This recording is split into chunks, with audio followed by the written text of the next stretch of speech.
gym सानारगा इसा फट के हादी प्रोटीन याम चागदबनी हाबजे नोय सोय तारामनी को अदुबु नंग नोंगदा प्रोटीन गया चागनी हाबदी खंगब्रा सिगी वीडियो जिदा नंग नसा फट के हादी नोंगदा प्रोटीन ग्राम गया चागनी हाबदो आई मेक सिंग हाजर के मैम आई मिंग खुमजम स्टारसन कवे आई जिम सानारगा केजी तरा हेना वेट लॉस तौख्रे आई मसल बिल्ड तौरगा आई बॉडी ट्रांसफॉर्मेशन तौख्रे आई पुंग लिसिंग अमे हेना फिटनेस की मरमदा रिसर्च तौख्रे आई की डायरेक्ट एक्सपीरियंस तगी अमदी आई न थिजलुबदगी खंगजरप नॉलेज कइदो मैम ने याम थिना सिंपल लेवल लोदादा मैम न ज्ञान ताना मौंगदा आई शेयर तौजरके ngasi topic sina aikoi na yam tanariba protein yam chagadabani muscle build to ke haidi isa fa ke haidi habdo no da protein gram ke chagani habdo ai hajarage first up protein je kari no adu kari gi damta daka tariba no habdo te tak na khangmina ji ko protein je akoi gi body da energy source riba akoi da energy pi riba macronutrients ahum gi manung da makhal amane ba protein je amino acids kun pujalaga sagalakpane ba sigi amino acids kun je sigi manung da tarama thoi amadi akoi gi body na masam to da sungjaba ngame ba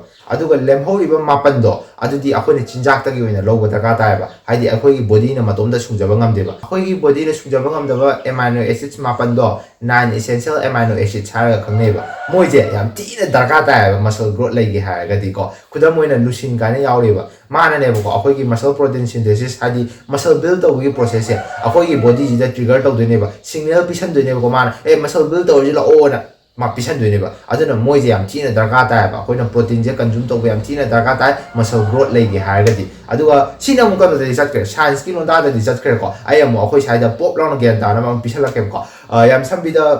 akhoi gi muscle je yum ne na khala je ba yum ma ne na khala je ko sigi yum je ti ra ga lai de ko hoji di aduna khar phaje thungning ye ko akhoi je aduna kamai ta ge yum je thuga de ba somra ka da na ne akhoi ne yot thang ga pa matam da ne akhoi gi muscle je ko taini macha oina thuga ri ne ba muscle fiber je ngasai yot yum thuga gi bu mai na ada yum thuga gi bu amu chau thuk na ba ni na akhoi na che ka chal laga akhoi je phajana ba repair to ba ho ga le ba somra ka da na ne che ki mo ta protein noina da ka ta ko ne ba ngasai ne check lo gi bu da yum gi da na hoji na ne protein noina repair to khala ko ne ba khoi gi muscle ji ade smai to ba de ka da re yum do phaja khale yum do chau thore somra ka da na muscle do kan ga law khale chau khale ba si ne ba yam ti gya tarang ni dai na hai je aduna protein hab je yaw do sunga ya de ba muscle build to ge ha ga di ko building blocks of muscle na jo hai na ri bani ko ne khanga mani thai like ta ya rong ni da si ma di aduna protein je yam ti na daga dai si nau sing phare hoji ti protein je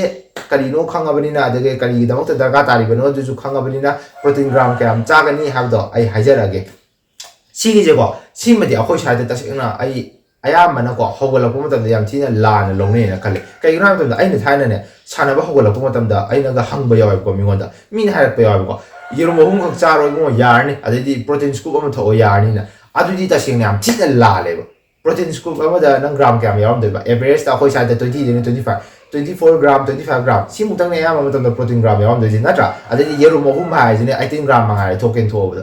adu loye ba adu di ta sing yam chi ne me ba akoi mioi ba gi ko akoi isa gi amamong gi protein intake daily gi ne ko daga ta ba protein intake amamong loi ba lai jari ne ba oi sida ai gi na khara handa ba nang gi na khara handa ba dai di ai na khara yau da na cha ba adu na makhala mani ko adu na ta bi ta sing na thangai sing na moi gi du ding nga sa angon de advice pirak kriba ma yam do akoi sa daga lona ba yaw ne ta sing yerum khar ja di yare scoop um tha di yare adu di ta sing na la gi ko nang gi ne na sa gi protein intake amamong loi ba lai jari ne ba nong da daga ta ba adu gi do yare nga si di khaminar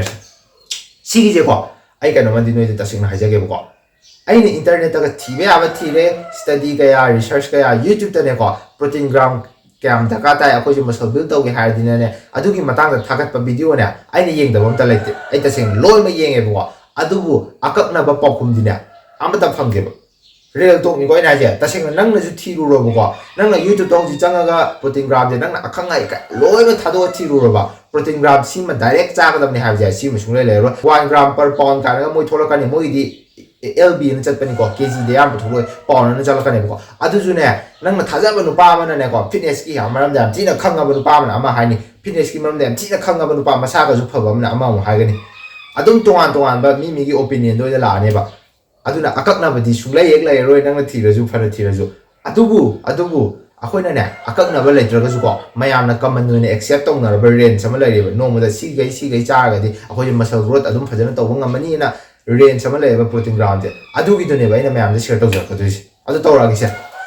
kai gi gom ba ko ꯅꯪꯅꯅꯦ bulking ꯇꯧꯕ ꯑꯣꯏꯔꯒꯗꯤꯅꯦ ꯅꯪꯁꯦ ꯄ꯭ꯔꯣꯇꯤꯟꯁꯦ gram ꯈꯤꯇꯪ ꯍꯦꯟꯅ ꯅꯦꯝꯅ ꯆꯥꯔꯒꯁꯨ ꯌꯥꯏꯕ ꯃꯔꯝꯗꯤ ꯅꯪꯁꯦ bulking ꯇꯧꯔꯕꯅꯤꯅ ꯑꯗꯨꯝ ꯐꯖꯅ ꯂꯧꯈꯠꯂꯝꯃꯅꯤꯀꯣ ꯑꯗꯨꯝ ꯐꯖꯅ ꯆꯥꯔꯝꯃꯅꯦꯕ ꯑꯗꯨꯅ ꯅꯪꯁꯦ well fed ꯑꯣꯏꯔꯅꯤ ꯑꯗꯨꯅ ꯅꯪꯒꯤꯅꯦ energy source ꯁꯦ fats ꯅꯠꯇ꯭ꯔꯒ carbohydrate ꯍꯥꯟꯅ ꯂꯧꯕ ꯌꯥꯅꯦꯕ ꯑꯗꯨꯅ ꯅꯪꯒꯤ muscle tissue break down ꯇꯧꯔꯛꯄꯒꯤ ꯆꯥꯟꯁ ꯌꯥꯝ ꯊꯤꯅ ꯅꯦꯝꯃꯦꯕ ꯑꯗꯨꯅ bulking ꯇꯧꯔꯛꯄ ꯃꯇꯝꯗ ꯅꯪꯁꯦ ꯄ꯭ꯔꯣꯇꯤꯟꯁꯦ 1.6 ꯒ꯭ꯔꯥꯝ ꯗꯩꯅ 2.2 ꯒ꯭ꯔꯥꯝ per ꯅꯪꯒꯤ body weight kg ꯗꯣ ꯑꯗꯨꯒꯤ ꯃꯇꯨꯡ ꯏꯟꯅ ꯆꯥꯕꯤꯌꯣꯕ for example ꯅꯪꯁꯦ 70 kg ꯂꯨꯝꯃꯦ ꯍꯥꯏꯔꯤꯁꯤꯅꯦ ꯑꯗꯨ ꯑꯣꯏꯔꯒꯗꯤ ꯍꯣꯠꯇꯣꯛꯑꯣ 112 ꯗꯩꯅ 154 ꯒ꯭ꯔꯥꯝ ꯁꯤꯒꯤ ꯃꯅꯨꯡꯗ ꯅꯪ ꯄ꯭ꯔꯣꯇꯤꯟ ꯆꯥꯕꯤꯌꯣꯕ ꯅꯣꯡꯃꯗꯀꯣ ꯑꯗꯨ ꯑꯣꯏꯔꯒꯗꯤ ꯅꯪ muscle growth ꯐꯖꯅ ꯂꯩꯕ ꯉꯝꯒꯅꯦꯕꯀꯣ ꯑꯗꯨꯒ ꯑꯃꯔꯣꯝꯗ ꯅꯪꯅ cutting ꯇꯧꯕ ꯑꯣꯏꯔꯒꯗꯤꯀꯣ ꯅꯪꯒꯤ protein intake ꯁꯦ ꯈꯤꯇꯪ ꯍꯦꯟꯒꯠꯄꯤꯖꯦꯕ ꯃꯔꯝꯗꯤ ꯅꯪꯁꯦ ꯌꯥꯝ ꯆꯥꯔꯔꯣꯏꯀꯣ calorie deficit ꯑꯃꯗ ꯂꯩꯔꯕꯅꯤꯅ ꯑꯗꯨꯅ ꯅꯪꯒꯤ ꯕꯣꯗꯤꯁꯤꯗ fat ꯀꯁꯦ ꯌꯥꯝ ꯊꯤꯅ ꯅꯦꯝꯅ ꯌꯥꯎꯔꯅꯦꯕ calorie burn ꯇꯧꯕ ꯅꯪꯒꯤ energy source ꯗꯣ muscle tissue ꯗꯒꯤ ꯑꯣꯏꯅ break down ꯇꯧꯔꯒ ꯂꯧꯔꯛꯄꯒꯤ ꯆꯥꯟꯁ ꯌꯥꯝ ꯋꯥꯡꯉꯦꯕꯀꯣ ꯑꯗꯨꯅ ꯑꯩꯈꯣꯏꯅ cutting ꯇꯧꯕ ꯃꯇꯝꯗꯗꯤ ꯑꯩꯈꯣꯏꯒꯤ protein intake ꯁꯦ ꯈꯤꯇꯪ ꯍꯦꯟꯅ ꯍꯦꯟꯒꯠꯄꯤꯕꯅꯀꯣ ꯌꯥꯝ ꯊꯤꯅ best ꯑꯣꯏꯒꯅꯤ ꯑꯗꯨꯅ ꯅꯪꯅ ꯆꯥꯕ ꯌꯥꯕꯁꯦ protein ꯁꯦ ꯅꯣꯡꯃꯗ 1.8 ꯒ꯭ꯔꯥꯝ ꯗꯒꯤꯅ 2.7 ꯒ꯭ꯔꯥꯝ per ꯅꯪꯒꯤ body weight kg ꯗꯣ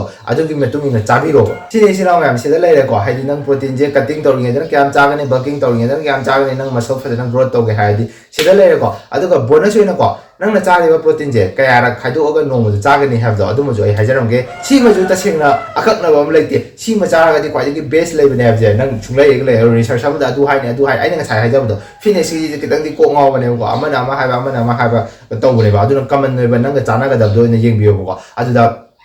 ꯑꯩ ꯍꯥꯏꯖꯔꯛꯀꯦꯕꯀꯣ ꯑꯩꯈꯣꯏ ꯑꯌꯥꯝꯕꯒ ꯂꯣꯏꯅꯃꯛ ꯆꯥꯟꯅꯒꯗꯕꯗꯤꯅꯦ ꯑꯩꯈꯣꯏꯅ ꯆꯥꯔꯤꯕ protein ꯒ꯭ꯔꯥꯝꯁꯦ ꯑꯩꯈꯣꯏꯒꯤ ꯃꯤꯜꯁꯤꯗ 3 ꯗꯩꯅ 5 ꯐꯥꯎꯒꯤ ꯃꯅꯨꯡꯗ spread ꯇꯧꯔ ꯆꯥꯕꯤꯕ ꯆꯦ ꯅꯪꯁꯦ 100 ꯒ꯭ꯔꯥꯝ protein ꯆꯥꯔꯦ ꯍꯥꯏꯔꯁꯦꯕ ꯑꯗꯨ ꯑꯣꯏꯔꯒꯗꯤ ꯅꯪꯁꯦ ꯆꯥꯛ ꯑꯃꯨꯔꯛ ꯆꯥꯕ 20 ꯒ꯭ꯔꯥꯝ protein 20 ꯒ꯭ꯔꯥꯝ protein ꯑꯗꯨꯃꯥꯏꯅ ꯆꯥꯕꯤꯔꯒ 5ꯔꯛ ꯆꯥꯕꯤꯕ or ꯅꯪꯅ 4ꯔꯛ ꯆꯥꯒꯦ ꯍꯥꯏꯔꯒ 25 ꯒ꯭ꯔꯥꯝ 25 ꯒ꯭ꯔꯥꯝ ꯑꯗꯨꯃꯨꯛꯀꯤ ꯆꯥꯡꯗ ꯆꯥꯔꯒ 4ꯔꯛ ꯆꯥꯕꯤꯕ ꯑꯩꯅ ꯍꯥꯏꯁꯦ ꯂꯧꯁꯟꯕ ꯉꯝꯃꯝꯒꯅꯤꯀꯣ ꯁꯨꯃꯥꯏꯅ ꯑꯗꯨꯝ ꯆꯥꯕꯤꯌꯨꯀꯣ 3 ꯗꯩꯅ 5 ꯐꯥꯎꯒꯤ ꯃꯅꯨꯡꯗ ꯈꯥꯏꯗꯣꯛꯑꯒ ꯆꯥꯕꯤꯌꯨ ꯑꯗꯨꯝ ꯌꯥꯝ ꯊꯤꯅ best ꯑꯣꯏꯕꯅꯦ ꯑꯩ ꯏꯁꯥꯃꯛꯁꯨ ꯅꯣꯡꯃꯗ 4ꯔꯛ ꯈꯥꯏꯗꯣꯛꯑꯒ ꯆꯥꯏꯀꯣ ꯑꯗꯨꯝ ꯅꯨꯡꯉꯥꯏ digestion ꯀꯩꯀꯥ ꯑꯗꯨ ꯑꯗꯥ ꯄ꯭ꯔꯣꯕ꯭ꯂꯦꯝ ꯑꯝꯇ ꯂꯩꯇꯦ ꯁꯥꯟꯅꯕ ꯈꯣꯠꯅꯕ ꯌꯥꯝ ꯊꯤꯅ ꯅꯨꯡꯉꯥꯏ ꯑꯗꯨꯅꯤ ꯏꯆꯤꯟꯅꯥꯎ ꯃꯌꯥꯝ ꯁꯤꯅꯤ ꯂꯣꯏꯔꯦ ꯋꯥꯔꯤ ꯑꯕꯨꯁꯤꯗ ꯉꯁꯤꯒꯤ ꯇꯣꯄꯤꯛ ꯑꯁꯤꯗꯤ protein ꯒ꯭ꯔꯥꯝ ꯀꯌꯥꯝ ꯗꯔꯀꯥꯔ ꯇꯥꯏ protein ꯑꯁꯦ ꯀꯔꯤꯅꯣ ꯀꯔꯤꯒꯤꯗꯃꯛꯇ ꯗꯔꯀꯥꯔ ꯇꯥꯔꯤꯅꯣ ꯍꯥꯏꯕꯗꯨꯁꯨ ꯂꯣꯏꯅ ꯈꯪꯃꯤꯟꯅꯔꯕꯅꯤꯅ ꯂꯣꯏꯁꯤꯜꯂꯁꯦ ꯃꯇꯨꯡ ꯇꯥꯔꯛꯄꯈꯩꯗꯁꯨ ꯑꯩ ꯑꯗꯨꯝ ꯐꯤꯠꯅꯦꯁꯀꯤ ꯃꯔꯝꯗ ꯌꯥꯝ ꯊꯤꯅ ꯁꯤꯝꯄꯜ ꯑꯣꯏꯕ ꯂꯣꯟꯗꯥꯗ ꯄꯨꯊꯣꯛꯑꯒ ꯃꯌꯥꯝꯗ ꯒ꯭ꯌꯥꯟ ꯇꯥꯅꯕ ꯁꯦꯌꯔ ꯇꯧꯖꯔꯛꯀꯦ ꯉꯁꯤꯒꯤꯗꯤ ꯀꯥꯏꯅꯔꯁꯦ ꯃꯊꯪ ꯚꯤꯗꯤꯑꯣꯗ ꯑꯃꯨꯛ ꯊꯦꯡꯅꯔꯁꯤ